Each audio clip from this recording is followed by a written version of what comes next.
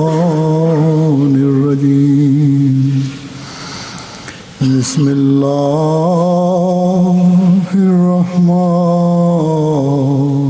الرحيم.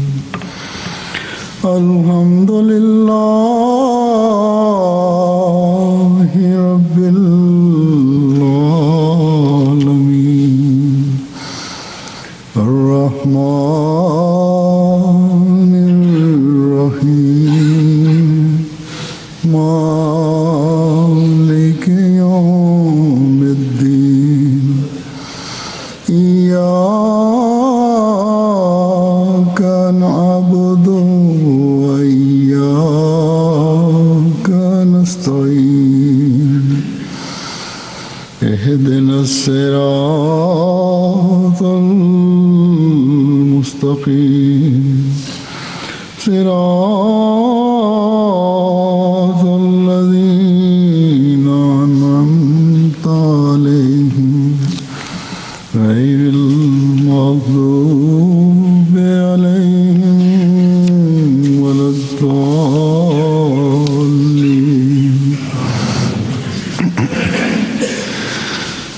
فبما رحمة من الله لنت لهم ولو كنت فظا غليظ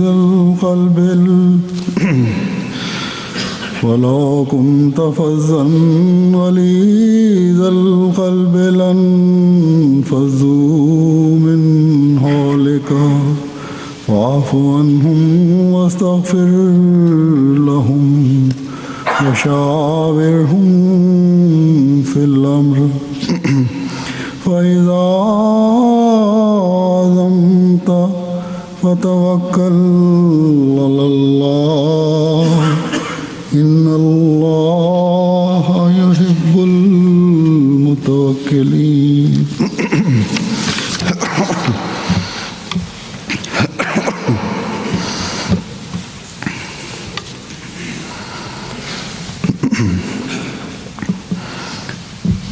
آج سے پاکستان میں وہاں کی مجلس شورا شروع ہو ہے. ان دنوں میں سالانہ مجلس مشاورت اور ملکوں میں بھی ہو رہی ہوتی ہے، آج کل شروع ہو جاتی ہیں. اس لیے شورا کے نمائندگان اور عہدیداران کے حوالے سے چند باتیں کہوں گا. جیسا کہ ہم جانتے ہیں، جماعت میں مجلس شورا کا ادارہ نظام جماعت اور نظام خلافت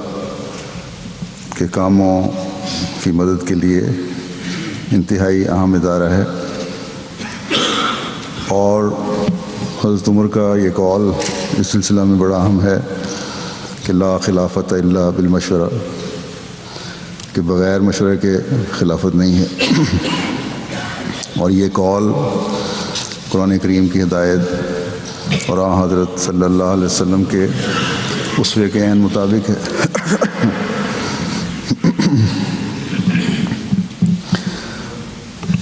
آپ صلی اللہ علیہ وسلم صحابہ سے مشورہ لیا کرتے تھے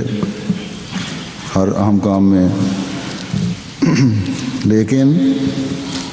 جیسا کہ آیت سے واضح ہے مشورہ لینے کا حکم ہے.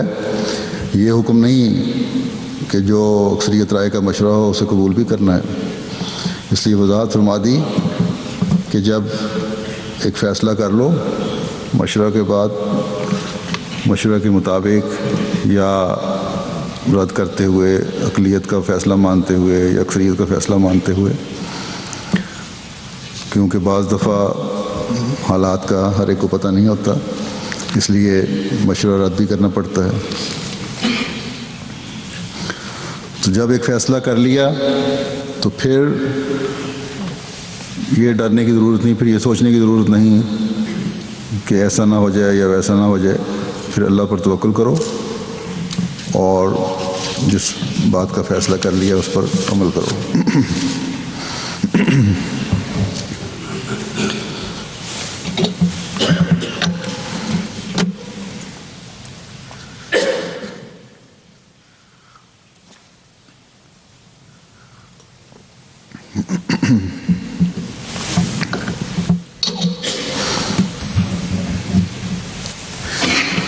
لیکن ساتھ ہی قرآن کریم نے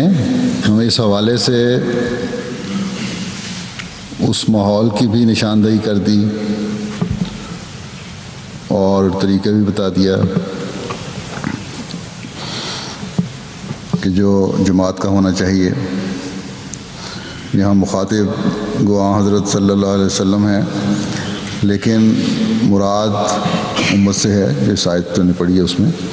اور خاص طور پر اس زمانے میں جب حضرت مسیح موعود علیہ الصلوۃ والسلام کی آمد کے بعد خلافت نے دائمی طور پر قائم ہونا تھا.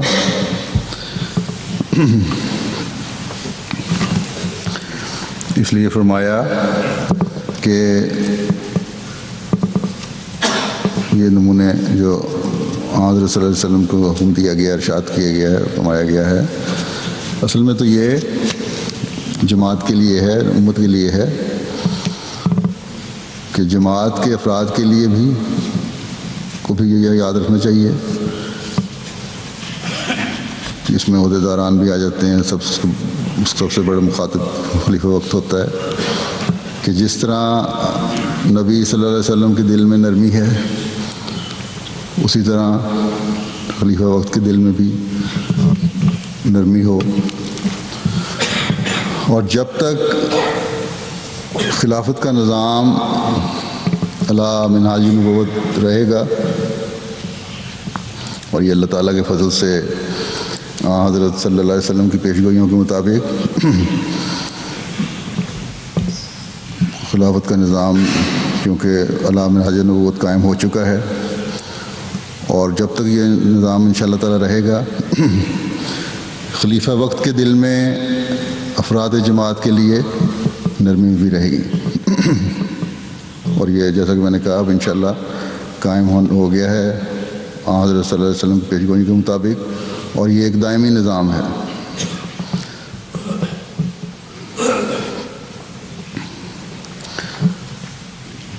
یہ سب کچھ اللہ تعالیٰ فرماتا ہے کسی کوشش سے نہیں ہوگا یا اپنی طبیعتوں میں خود بخود تبدیلی پیدا نہیں ہوگی، بلکہ یہ خدا تعالیٰ کی خاص رحمت اور فضل سے ہوگا اور ہوتا ہے. اور یہ نظام جو ہے خلافت کا اور پھر ایک جماعت کا، یہ اللہ تعالیٰ کے خاص فضلوں سے چلتا رہے گا، اور افراد جماعت کا بھی خلافت کے ساتھ جو تعلق ہے وہ بھی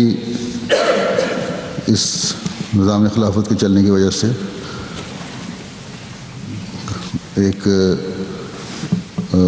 جاری رہے گا وہ تعلق. اور یہ تعلق بھی اللہ تعالیٰ نے اپنے فضل سے ہی جماعت کے افراد کے اندر پیدا کیا ہوا ہے. یہ جوش اور محبت جو خلافت سے جماعت کو ہے وہ بھی اللہ تعالیٰ کے خاص فضلوں میں سے ہے. تو یہ دو طرفہ بہاؤ ہے جو حضرت صلی اللہ علیہ وسلم کی سنت پر عمل کرنے کی وجہ سے جماعت میں قائم ہے. یعنی خلیفہ وقت کو یہ حکم ہے کہ دین کے اہم کاموں میں امت کے لوگوں سے مشورہ لو، نرم دل رہو اور دعا کرو. لوگوں کو یہ حکم ہے کہ جب مشورہ مانگا جائے تو نیک نیت ہو کر تقوی پر قدم مارتے ہوئے مشورہ دو. اس لیے یہ حکم ہے کہ جن سے مشورہ لیا جائے وہ نیک ہوں اور تقوی پر چلنے والے ہوں. ہر ایک سے مشورہ لینے کا حکم نہیں ہے. اس بارے میں حضرت علی رضی اللہ تعالیٰ عنہ سے روایت ہے کہ شاور الفقہاء والعابدین، کہ سمجھدار اور عبادت گزار لوگوں سے مشورہ کرو. اس لیے جماعت میں یہ طریق رائج ہے کہ ایسے لوگ جو بظاہر نظام جماعت کے پابند بھی ہوں، مالی قربانی کرنے والے بھی ہوں، عبادتیں کرنے والے بھی ہوں، وہ مرکزی شورا کے لیے اپنے میں سے نمائندے چنتے ہیں. جو مجلس شورا میں بیٹھ کر تقویٰ کی راہوں پر قدم مارتے ہوئے مشورے دیتے ہیں یا دینے چاہیے۔ ایک روایت میں آتا ہے، حضرت ابن عباس رضی اللہ تعالیٰ عنہما سے روایت ہے کہ جب شاورہم فی الامر کی آیت نازل ہوئی تو رسول اللہ صلی اللہ علیہ وسلم نے فرمایا کہ اگرچہ اللہ اور اس کا رسول اس سے مستغنی ہیں، لیکن اللہ تعالیٰ نے اسے میری امت کے لیے رحمت کا باعث بنایا ہے، بس ان میں سے جو مشورہ کرے گا وہ رشد و ہدایت سے محروم نہیں رہے گا۔ بس یہ مشورے رحمت کے باعث ہیں امت کے لیے، اور اسی وجہ سے اللہ تعالیٰ کے فضل سے رشد و ہدایت پر چلانے والے ہیں۔ لیکن اس پہلی حدیث کے مطابق اگر مشورے دینے والے اپنی عقل اور سمجھ کے ساتھ ساتھ اپنی کسی خاص کام میں مہارت کے ساتھ ساتھ عبادت گزار بھی ہوں اور نیکیوں پر قدم مارنے والے بھی ہوں، تقویٰ پر قائم ہوں، تبھی ایسے مشورے ملیں گے جو قوم کے مفاد میں ہوں گے، اللہ تعالیٰ کی رحمت کو جذب کرنے والے ہوں گے، اور ان مشوروں میں برکتی پڑے گی اور بہتر نتائج بھی برآمد ہوں گے۔ بس یہاں ممبران جماعت پر بہت بڑی ذمہ داری ڈالی گئی ہے کہ صرف اپنی دوستی اور رشتہ داری یا تعلق داری کی وجہ سے ہی صرف شورا کے نمائندے منتخب نہیں کرنے، بلکہ ایسے لوگ جو تقویٰ پر چلنے والے ہوں، کیونکہ تم جس ادارے کے لیے یہ نمائندگان منتخب کر کے بھجوا رہے ہو یہ بڑا مقدس ادارہ ہے، اور نظام خلافت کے بعد شورا کا ایک تقدس ہے نظام شورا کا۔ اس لیے بظاہر جو ظاہر نظر آتے ہوں سمجھدار اور نیک لوگ جو عبادت کرنے والے اور تقویٰ پر قدم مارنے والے ہوں، ان کو منتخب کرنا چاہیے، اور جب ایسے لوگ چنو گے تبھی تم رحمت کے وارث بھی بنو گے، ورنہ دنیا دار لوگ تو پھر ویسے ہی اخلاق دکھائیں گے جیسے ایک دنیا دار دنیاوی اسمبلیوں میں پارلیمنٹوں میں دکھاتے ہیں۔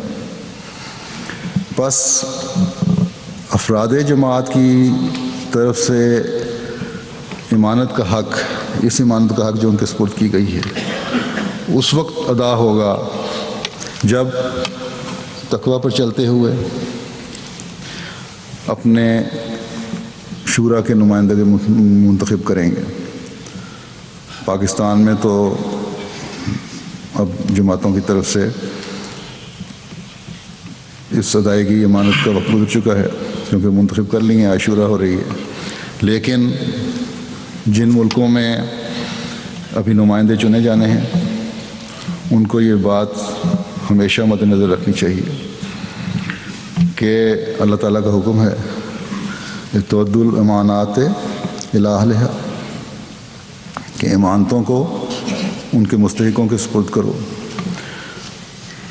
کیونکہ وہ نمائندے خلیفہ وقت کو مشورے دینے کے لیے چنے جاتے ہیں۔ آپ اپنی جماعتوں سے نمائندے چن کے اس لیے بھیج رہے ہیں کہ خلیفہ وقت کو مشورہ دیں۔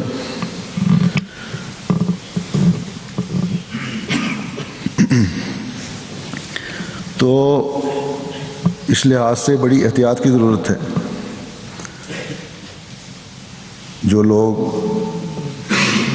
کھلی آنکھ سے ظاہراً نااہل نظر آ رہے ہوں،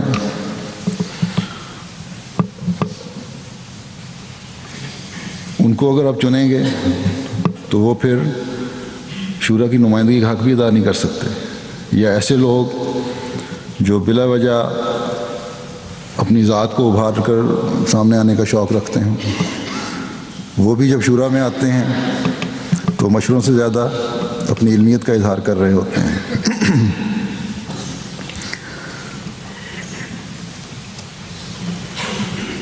تو جماعتیں جب انتخاب کرتی ہیں تو اس بات کو مد نظر رکھنا چاہیے کہ ایسے لوگوں کو نہ چنیں۔ تو یہ ہے ذمہ داری افراد جماعت کی شورا کے ضمن میں کہ تقویٰ پر قائم ہوتے ہوئے اپنے نمائندگان شورا چنیں، نہ کہ کسی ظاہری تعلق کی وجہ سے، اور جس کو چنیں اس کے بارے میں اچھی طرح پرکھ لیں، سمجھ بوجھ رکھنے والا بھی ہو وہ آدمی، اس کو جانتے ہوں آپ کے علم کے مطابق اس میں سمجھ بوجھ بھی ہو، علم بھی ہو، عبادت گزار بھی ہو اور تقویٰ کی راہوں پر چلنے والا بھی ہو۔ اب میں نمائندگان سے بھی چند باتیں کہنا چاہتا ہوں، کیونکہ شورا کی نمائندگی 1 سال کے لیے ہوتی ہے، یعنی جب شورا کا نمائندہ منتخب کیا جاتا ہے تو اس کی نمائندگی اگلی شورا تک چلتی ہے، جب تک نیا انتخاب نہیں ہو جاتا۔ صرف 3 دن کے اجلاس کے لیے نہیں ہوتی یا 2 دن کے اجلاس کے لیے۔ اس لیے بعض کام شورا کے نمائندگان کے مستقل نوعیت کے اور عہدیداران جماعت کے معاون کی حیثیت سے کرنے والے ہوتے ہیں، اس لیے مستقلاً اپنے جائزے لینے کی ضرورت ہے۔ تو جیسا کہ میں نے کہا، جماعت کو اپنے نمائندے ایسے لوگوں کو چننا چاہیے جو ان کے نزدیک ایک تو سمجھ بوجھ رکھنے والے ہوں، ہر میدان میں ہر ایک ماہر نہیں ہوتا، کوئی کسی معاملے میں زیادہ صاحب رائے رکھنے والا ہوتا ہے یا مشورہ دے سکتا ہے، کوئی کسی معاملے میں۔ دوسرے اہم بات یہ ہے کہ عبادت گزار ہونا چاہیے، اور حقیقی عبادت گزار ہمیشہ تقویٰ پر قدم مارنے والا ہوتا ہے، کیونکہ وہ کوشش یہ کرتا ہے کہ اللہ تعالیٰ سے رہنمائی حاصل کرے۔ اور جہاں قرآن اور سنت کے مطابق واضح ہدایت نہ ملتی ہوں، وہاں وہ اپنی سمجھ اور علم کو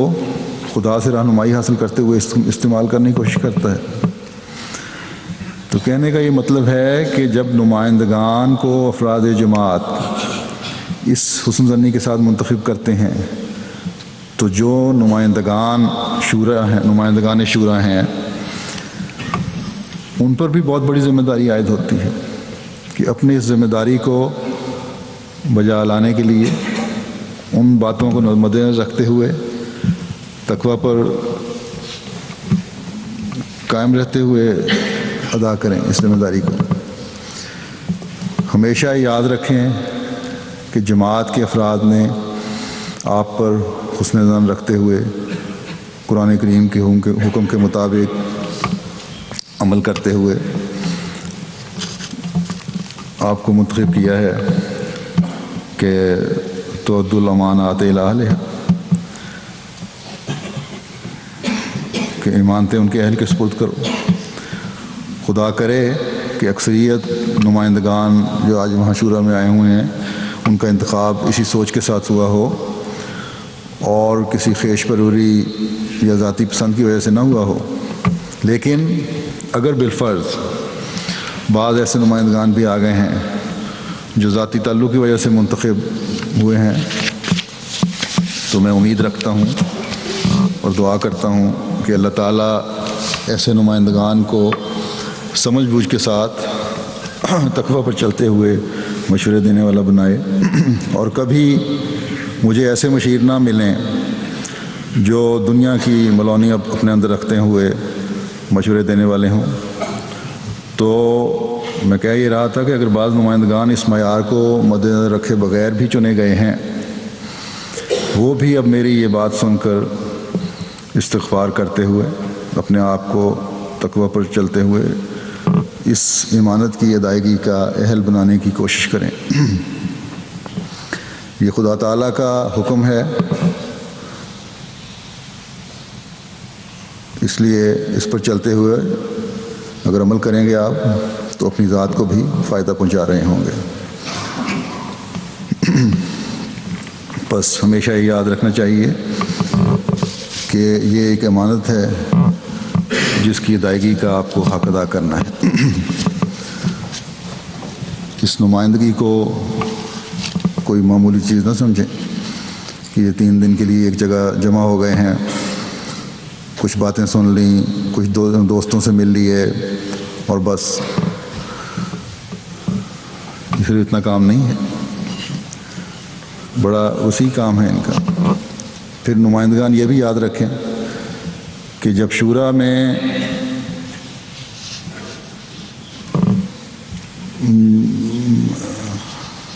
مجلس شورا جو ہے وہ کسی رائے پر پہنچ جاتی ہے اور خلیفہ وقت سے منظوری حاصل کرنے کے بعد اس فیصلے کو جماعتوں میں عمل درآمد کرنے کے لیے بھجوا دیا جاتا ہے، تو یہ نمائندگان کا بھی فرض ہے کہ اس بات کی نگرانی کریں اور اس پر نظر رکھیں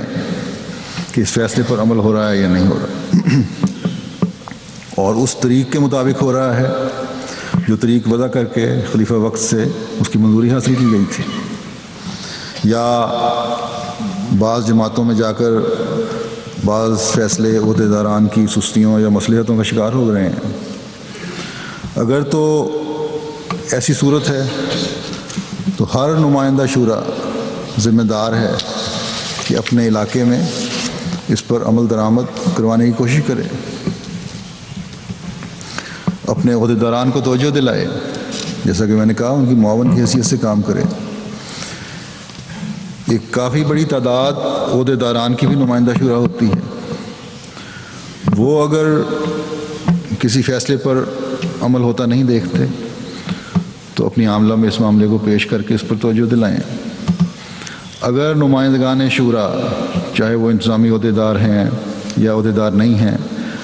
اگر اس سوچ کے ساتھ کیے گئے فیصلوں کی نگرانی نہیں کرتے اور وقتاً فوقتاً مجلس عاملہ میں نتائج کے حاصل ہونے یا نہ حاصل ہونے کا جائزہ نہیں لیتے، تو ایسے نمائندگان اپنا حق امانت ادا نہیں کر رہے ہوتے۔ اور اگر یہاں اس دنیا میں یا نظام جماعت کے سامنے، خلیفہ وقت کے سامنے اگر بہانے بنا کر بچ بھی جائیں گے تو اللہ اور اس کے رسول نے فرمایا ہے کہ ایسے لوگ ضرور پوچھے جائیں گے جو اپنی امانتوں کا حق ادا نہیں کرتے۔ بس اس اعزاز کو کسی تفاخر کا ذریعہ نہ سمجھیں، بلکہ یہ ایک ذمہ داری ہے اور بہت بڑی ذمہ داری ہے۔ اگر باوجود توجہ دلانے کے پھر بھی مجلس عاملہ یا عہدیداران توجہ نہیں دیتے اور اپنے دوسرے پروگراموں کو زیادہ اہمیت دی جا رہی ہے اور شورا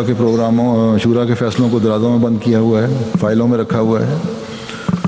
تو پھر نمائندگان شورا کا یہ کام ہے کہ مجھے اطلاع دیں۔ اگر مجھے اطلاع نہیں دیتے تو پھر بھی امانت کا حق ادا کرنے والے نہیں ہیں، بلکہ اس وجہ سے مجرم بھی ہیں۔ جب بعض دفعہ یہ ہوتا ہے کسی وجہ سے، کسی رنجش کی بنا پر کوئی فرد جماعت اگر کوئی خط لکھتا ہے تو پھر بات جب سامنے آتی ہے اور جب توجہ دلائی جاتی ہے بعض کاموں کی طرف یا تحقیق کی جاتی ہے تو پھر یہی عہدیداران اور نمائندگان لمبی لمبی کہانیوں کے ایک دفتر کھول دیتے ہیں۔ امانت کی ادائیگی کا تقاضا تو یہ تھا کہ جب کوئی غلط بات یا سستی دیکھی تو فوراً اطلاع کی، اس وقت آپ پہنچاتے باتیں، اگر مقامی سطح پر یہ حال نہیں ہو رہی تھیں باتیں تو یہ ایک مسلسل عمل ہے جماعت کی ترقی کی رفتار تیز کرنے کا۔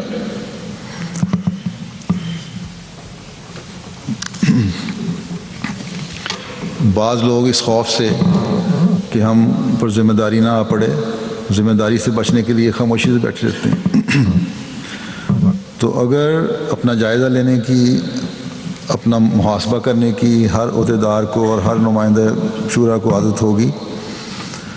اور یہ خیال ہو کہ مجھ پر اعتماد کرتے ہوئے خلیفہ وقت کو مشورہ دینے کے لیے چنا گیا ہے، اور پھر میرے تقویٰ کی راہوں پر چلتے ہوئے مشورہ دینے کے بعد یہ بھی میری ذمہ داری ہے کہ میں یہ جائزہ لیتا رہوں کہ کس حد تک ان فیصلوں پر عمل ہوا ہے یا ہو رہا ہے۔ تو مجھے امید ہے انشاءاللہ تعالیٰ جماعت کے کاموں میں ایک واضح تبدیلی پیدا ہوگی۔ جیسا کہ میں نے کہا، یہ ایک مسلسل عمل ہے جائزے کام کرنے کا اور جائزے لیتے رہنے کا، تبھی ترقی کی رفتار تیز ہوتی ہے اور جماعتوں میں ایک واضح بیداری پیدا ہوگی، نظر آ رہی ہوگی۔ اب اس دفعہ بھی پاکستان کی شورا میں پیش کرنے کے لیے جماعتوں نے بعض تجویزیں رکھیں، اور یہ دوسرے ملکوں میں بھی ہوتا ہے، لیکن ان تجویزوں کو انجمن یا ملکی عاملہ مجلس عاملہ جو ہے شورا میں پیش کرنے کی سفارش نہیں کرتی کہ یہ تجویز گزشتہ سال یا 2 سال پہلے شورا میں پیش ہو چکی ہے، اور حسب قواعد تجویز 3 سال سے پہلے شورا میں پیش نہیں ہو سکتی۔ تو اس تجویز کے آنے سے یہ بات واضح ہو جاتی ہے کہ کم از کم اس جماعت میں جس کی طرف سے یہ تجویز آئی ہے، وہاں اس فیصلے پر جو 1 سال یا 2 سال پہلے ہوا تھا، شورا نے کیا تھا اور پھر منظوری لی تھی، اس پر عمل درآمد نہیں ہو رہا، اور یہ بات واضح طور پر اس جماعت کے عہدیداران اور نمائندگان شورا کی سستی اور نااہلی ثابت کرتی ہے، اور یہ واضح ثبوت ہے اس بات کا کہ خود ہی کسی کام کو کرنے کے بارے میں ایک رائے قائم کر کے اور پھر اس پر آخری فیصلہ خلیفہ وقت سے لینے کے بعد اس فیصلے کو کوئی اہمیت نہیں دی جماعت نے۔ تو یہ سستی صرف اس لیے ہے کہ جس طرح ان معاملات کا پیچھا کرنا چاہیے، مرکز نے بھی پیچھا نہیں کیا، وزارتوں نے بھی پیچھا نہیں کیا، یا جہاں ملکی سطح پر ملکی عاملہ پیچھا نہیں کرتی، ترجیحات اور رہیں۔ تو اس طرح مرکزی عہدیداران بھی جب یہ توجہ نہیں دے رہے ہوتے تو وہ بھی اپنی امانت کا حق ادا نہیں کر رہے ہوتے۔ اس کے لیے مرکزی عہدیداران کو بھی اپنا محاسبہ کرنا چاہیے، اور مقامی جماعت کے عہدیداران اور نمائندگان شورا کو بھی اپنا محاسبہ کرنا ہوگا، اور جائزہ لینا ہوگا، اور وجوہات تلاش کرنی ہوں گی کہ کیوں 2 سال پہلے فیصلے پر عمل درآمد نہیں ہوا۔ تو جیسا کہ میں نے کہا ہے کہ ملکی انتظامیہ کی طرف سے یا انجمنوں کی طرف سے اس بنا پر کہ تھوڑا عرصہ پہلے کوئی تجویز پیش ہو چکی ہے، پیش نہ ہونے کی سفارش آتی ہے، پیش نہ کیے جانے کی سفارش آتی ہے۔ ٹھیک ہے، شورا میں پیش تو نہ ہو، لیکن اپنے جائزے اور محاسبے کے لیے کچھ وقت ان تجاویز کی جگالی کے لیے ضروری ہے۔ یہ دیکھنا چاہیے کہ کیا وجہ ہے کہ عمل درآمد نہیں ہوا۔ اگر تو 70-80% جماعتوں میں عمل ہو رہا ہے اور 20-30% جماعتیں ان جماعتوں میں نہیں ہو رہا، تو پھر تو جائزے کی ضرورت نہیں ہے۔ لیکن اگر 70-80% جماعتوں میں گزشتہ فیصلوں پر عمل نہیں ہو رہا تو لمحہ فکریہ ہے۔ اس طرح تو اعلیٰ مقاصد حاصل نہیں کیے جاتے۔ تو میں سمجھتا ہوں کہ شورا میں اس کے لیے بھی ایک مخصوص وقت ہونا چاہیے تاکہ دیکھا جائے، اپنا جائزہ لیا جائے۔ یہ ٹھیک ہے کہ کج بیسی جو ہے وہ ناپسندیدہ فعل ہے، لیکن بحث سے بچنے کے لیے، اپنے جائزے لینے کے لیے آنکھیں بند کر لینا بھی اس سے زیادہ بڑا ناپسندیدہ فعل ہے۔ اس جائزے میں یہ بھی دیکھنا چاہیے کہ جن جماعتوں نے خاص کوشش کی ہے، زیادہ اچھا کام کیا ہے، ان کا طریقہ کار کیا تھا، انہوں نے کس طرح یہ اس اس پر عمل درآمد کروایا۔ اس طرح پھر جب ڈسکشن ہوگی تو دوسری جماعتوں کو بھی اپنی کارکردگی بہتر کرنے کا موقع مل جائے گا۔ لیکن اس بات کا یہاں بھی یہ خیال رکھنا چاہیے کہ اس کارروائی میں بعض دفعہ یہ ہوتا ہے بحث میں کہ بعض لوگوں کی ذات پر تبصرے شروع ہو جاتے ہیں۔ کسی کی ذات پر تبصرہ نہیں کرنا، بلکہ صرف شعبے کا جائزہ ہو، اس فیصلے پر جس پر پوری طرح عمل نہیں ہو رہا اس کا جائزہ لیا جائے کہ کہاں کمیاں ہیں اور کیوں کمیاں ہیں۔ بہرحال ہمیں کوئی ایسا طریق وضع کرنا ہوگا جس سے قدم آگے بڑھنے والے ہوں۔ یہ نہیں ہے کہ ایک فیصلہ کیا اور 3 سال پر اس پر عمل نہ کیا، یا اتنا کم عمل کیا کہ نہ ہونے کے برابر ہوا۔ اکثر جماعتوں نے سستی دکھائی اور پھر 3 سال کے بعد وہی معاملہ دوبارہ اس میں پیش کر دیا کہ شورا اس کے لیے لائحہ عمل تجویز کرے۔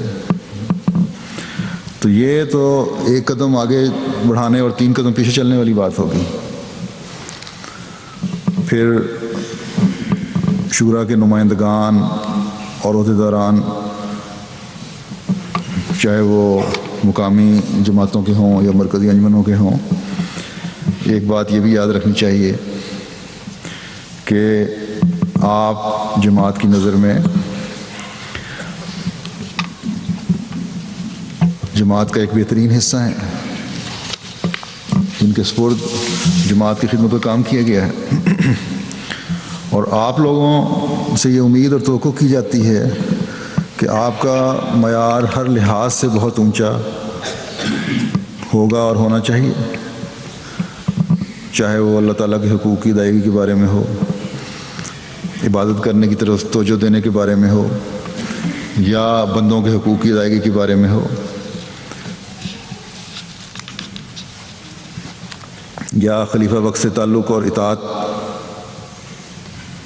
کے بارے میں ہو۔ اس لیے نمائندگان اور عہدیداران کو اپنا اس لحاظ سے بھی جائزہ لیتے رہنا چاہیے کہ وہ کس حد تک اپنی باتوں کے قیام کی کوشش کر رہے ہیں۔ جیسا کہ میں بتایا ہوں کہ عبادت ایک بنیادی چیز ہے جس کو نمائندگی دیتے ہوئے مد نظر رکھنا چاہیے، اور ایک عام مسلمان کے لیے بھی ضروری ہے کہ وہ عبادت گزار ہو۔ حضرت صلی اللہ علیہ وسلم نے فرمایا ہے کہ جس دین میں عبادت نہیں وہ دین ہی نہیں۔ تو ایک عام احمدی کے لیے جب نمازوں کی ادائیگی فرض ہے تو عہدیدار جو ہر لحاظ سے افراد جماعت کے لیے نمونہ ہونا چاہیے، ان کے لیے تو خاص طور پر اس بات کا خیال رکھنے کی ضرورت ہے کہ ان کی کوئی نماز بغیر جماعت کے نہ ہو، سوائے کسی انتہائی اشد مجبوری کے۔ بس ہمیشہ یاد رکھیں کہ یہ جو 2-3 دن شورا کے لیے گزارنے کے لیے آتے ہیں اور آئے ہیں، ان میں صرف یہی نہیں کہ یہیں ان دنوں میں ہی نمازیں پڑھنی ہیں اور دعاؤں کی طرف توجہ دینی ہے، بلکہ ہر نمائندے کو، ہر عہدیدار کو باقاعدہ نماز با جماعت کا عادی ہونا چاہیے۔ خود اپنے جائزے لیں، اپنا محاسبہ کریں، دین کی سربلندی کی خاطر آپ کے سپرد بعض ذمہ داریاں کی گئی ہیں۔ اگر ان میں دین کے بنیادی ستون کی طرف ہی توجہ نہیں ہے تو خدمت کیا کریں گے اور مشورے کیا دیں گے؟ جو دل عبادتوں سے خالی ہیں ان کے مشورے بھی تقویٰ کی بنیاد پر نہیں ہو سکتے۔ پھر بندوں کے حقوق ہیں، نمائندگان اور عہدیداران کو اپنے دلوں کو ہر قسم کی برائیوں اور رنجشوں سے پاک کرنا ہوگا۔ لین دین کے معاملے میں بھی ان کے ہاتھ بالکل صاف ہونے چاہیے، ہمسایوں کے حقوق کے بارے میں بھی ان کے ہاتھ بالکل صاف ہونے چاہیے۔ ہمیشہ یاد رکھیں کہ ہمسائے سے حسن سلوک کا خدا تعالیٰ کا حکم ہے، اور حضرت صلی اللہ علیہ وسلم نے تو اس کی یہاں تک تاکید فرمائی ہے کہ صحابہ کو خیال ہوا کہ شاید یہ ہمارے ورثہ میں حصے دار بننے والے ہیں، تو جب اتنی تاکید ہے ہمسائے کی سے اس نے سلوک کی، تو یہ کس طرح برداشت کیا جا سکتا ہے کہ وہ لوگ جن کے سپرد جماعتی ذمہ داریاں کی گئی ہیں وہ اپنے ہمسایوں کے لیے دکھ کا باعث ہوں اور ہمسائے ان کی وجہ سے تکلیف میں مبتلا ہوں؟ یاد رکھیں حضرت مسیح موعود علیہ السلام نے ہمسائے کی تعریف یہ کی ہے کہ تمہارے دینی بھائی بھی تمہارے ہمسائے ہیں، یعنی ہر احمدی ہمسایہ ہے۔ بس ہر احمدی، عہدیداروں کو یاد رکھنا چاہیے کہ ہر احمدی ان کا ہمسایہ ہے، اور اگر کسی احمدی کو آپ کی وجہ سے کوئی تکلیف یا دکھ پہنچتا ہے تو یہ انتہائی تکلیف کی بات ہے۔ ایک عام احمدی جب دوسرے احمدی کے لیے تکلیف کا باعث بنتا ہے تو گو کہ یہ بھی بڑی تکلیف کی والی بات ہے، لیکن وہ معاملہ ان دو اشخاص کے درمیان رہتا ہے۔ لیکن جب ایک ذمہ دار جماعتی خدمت کرنے والے سے کسی کو دکھ پہنچتا ہے یا تکلیف پہنچتی ہے تو وہ ایک عام احمدی کو بعض اوقات دین سے دور لے جانے والی بھی بن جاتی ہے، اس کی ٹھوکر کا باعث بن رہا ہوتا ہے وہ۔ اسی طرح اور بھی بہت سارے بنیادی اخلاق ہیں جو جماعتی خدمتگاروں کے لیے، چاہے وہ نمائندگان شورا ہوں یا عہدیدار ہوں یا واقفین زندگی ہوں، سب کو ان کے اعلیٰ نمونے دکھانے کی طرف توجہ ہونی چاہیے۔ بعض باتیں کیونکہ نمائندگان شورا کے علاوہ بھی خدمتگاروں کے لیے ضروری تھیں، اس لیے میں نے سب کو توجہ دلائی ہے، کیونکہ یہ نمونے ہیں جن کو دیکھ کر، عہدیداروں کے نمونے دیکھ کر پھر جماعت میں بھی اچھے نمونے قائم ہوں گے۔ پھر ایک اور بات جس کی طرف نمائندگان شورا کو اور دوسرے کارکنان کو توجہ دلوانی چاہتا ہوں، وہ خلیفہ وقت کی اطاعت ہے۔ جیسے میں پہلے بھی بتایا ہوں کہ شورا کے فیصلوں پر عمل درآمد کروانا نمائندگان شورا اور عہدیداران کا کام ہے، اور کیونکہ یہ فیصلے خلیفہ وقت سے منظور شدہ ہوتے ہیں، اس لیے اگر ان پر عمل درآمد کروانے کی طرف پوری توجہ نہیں دی جا رہی تو غیر محسوس طریقے پر خلیفہ وقت کے فیصلوں کو تخفیف کی نظر سے دیکھ رہے ہوتے ہیں۔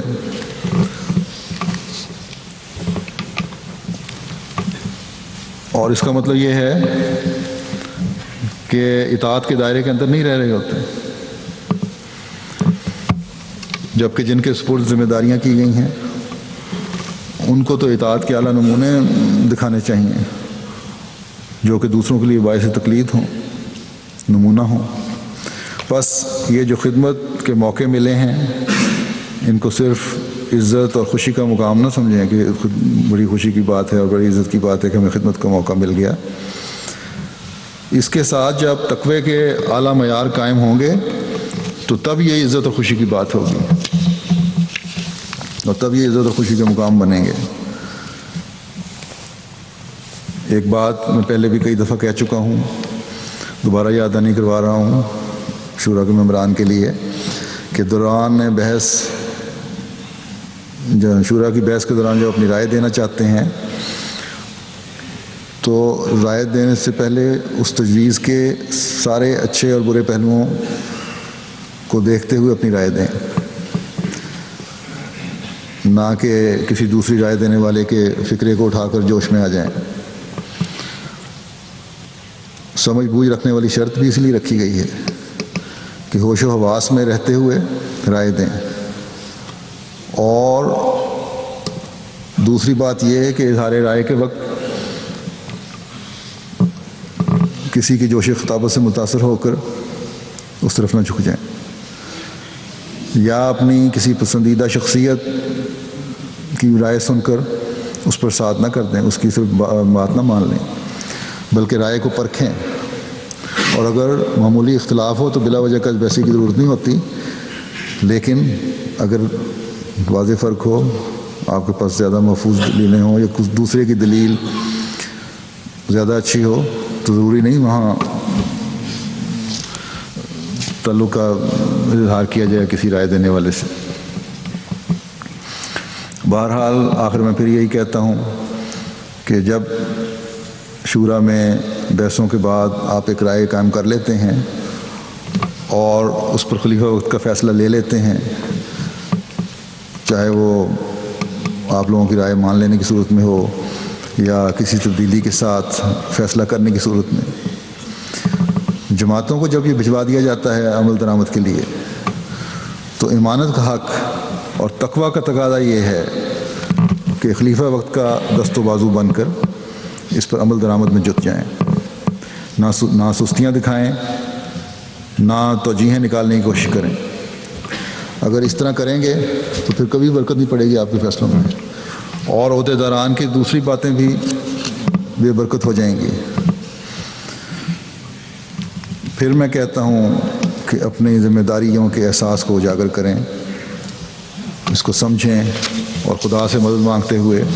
شورا کے دنوں میں اپنے اجلاس کے اوقات میں بھی اور فارغ اوقات میں بھی دعاؤں میں گزاریں، اور جب اپنی جماعت میں جائیں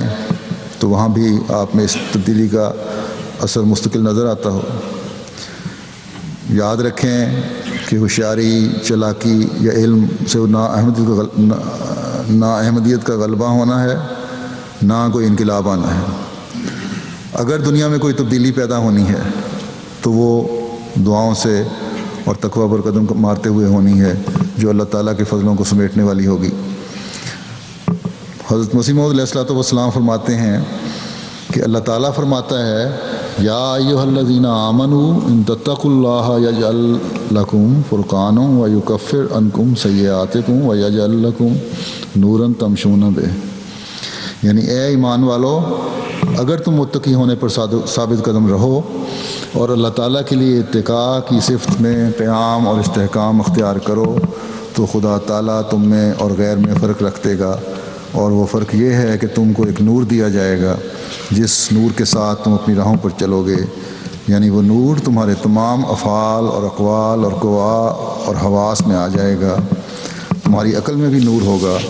تمہاری ایک اٹکل کی بات میں بھی نور ہوگا، اور تمہاری آنکھوں میں بھی نور ہوگا، تمہارے کانوں اور تمہاری زبانوں اور تمہارے بیانوں اور تمہاری ہر ایک حرکت و سکون میں نور ہوگا، اور جن راہوں میں تم چلو گے وہ راہ نورانی ہو جائیں گی۔ بس یہ معیار ہیں جن کے حضرت مسیح موعود علیہ السلام نے ہمیں تقویٰ پر چلنے کی وجہ سے خوشخبری دی ہے، لیکن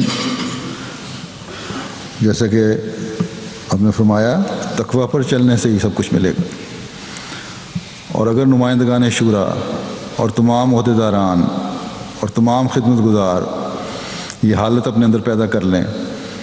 تو جماعت کے تقویٰ کے معیار بھی خود بخود بڑھنے شروع ہو جائیں گے انشاءاللہ۔ اور پھر ہر فیصلہ جو کیا جائے گا اور ہر فیصلہ جس کی طرف احباب جماعت کو توجہ دلائی جائے گی، اس پر عمل درآمد بھی ہوگا اور اس میں برکت بھی پڑے گی، اور یہ شکوے بھی انشاءاللہ ختم ہو جائیں گے کہ اتنی کوششوں کے باوجود بھی ہمارے پروگراموں کے نتائج سامنے نہیں آئے۔ اللہ سب کو تقویٰ کی راہوں پر چلاتے ہوئے اپنی ذمہ داریوں کو ادا کرنے کی توفیق عطا فرمائے، اور تمام وہ لوگ جن کو کسی بھی رنگ میں جماعت کی خدمت کا موقع مل رہا ہے، خلیفہ وقت کے دست راست بن کر رہیں۔